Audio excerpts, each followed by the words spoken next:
Secretary of State John Kerry here defending that nuclear deal with Iran. The national security of the United States is stronger under this first step agreement than it was before.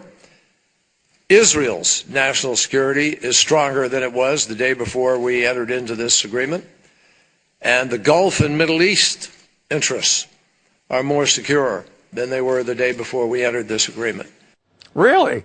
Well, his testimony coming just one day after Iran's foreign minister told Time magazine, quote, "The entire deal is dead. We do not like to negotiate under duress. And if Congress adopts sanctions, which they're threatening, it shows lack of seriousness and a lack of a desire to achieve a resolution on the part of the United States." So is the United States on the brink of another foreign policy disaster by the administration? Let's ask Colonel Alan West. Good morning to you. It's a pleasure. Good morning. Merry Christmas. Thank you very much. You don't like this administration deal with Iran? No, it's absolutely horrible. And when you listen to what Secretary Kerry talked about, that's a delusional statement. First of all, the Saudis have said that this is bad, and they're looking at, working with Israel. The Prime Minister of Israel, Benjamin Netanyahu, said that this is a disaster of a deal.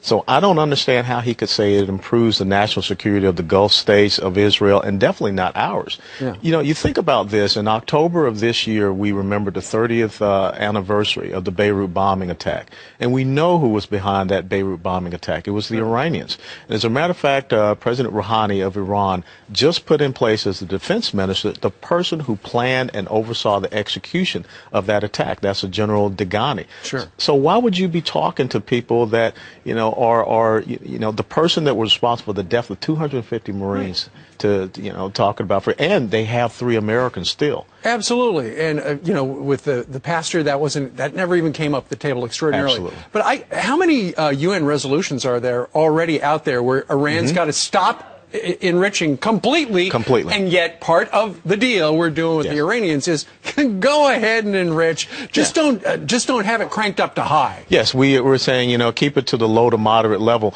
And the thing we have to understand, as long as they can continue to enrich that uranium, it does not mean that they have to have a nuclear warhead on a missile. Right. If you can put it in a briefcase, if you can put it in a bag and take it to a major urban economic center, that's a capability we don't want them to have. They have to dismantle that program. It does seem like such a bad deal. It's bipartisan opposition on Capitol Hill, where they're going to come up with some new sanctions. But why is the president pushing this? Is it legacy? Is he already thinking, okay, Obamacare, I can scratch that off my bucket list of great things? Maybe Iran. Well, I think that the president is looking for some foreign policy success. There is no doubt that the reset button with Russia has been a failure, and we see what is happening between Russia and the Ukraine. Right. There is no doubt that we see what is happening with Syria was a failure, and so now he's looking for some success. Well, was this a failure yesterday at Nelson Mandela's memorial? He shook hands with Raul Castro, the dictator of Cuba. You're from Florida. There it is right there. Yeah. They exchange a couple of words. Your reaction? The South Florida Cuban community is incensed. They are apoplectic about that, because if you're there to celebrate Nelson Mandela and this sense of freedom and remembering his time being in prison, why would you want to shake the hands of someone like Raul Castro as well as Robert Mugabe? And we know his record is not one that reflects the values of the United States of America. Well, he had to do something when he wasn't taking a selfie. All right, Lieutenant Colonel Alan West. Thanks so much for having me. Thank you, sir. Great to have you as well. All right, 18 minutes now after the top of the hour coming up.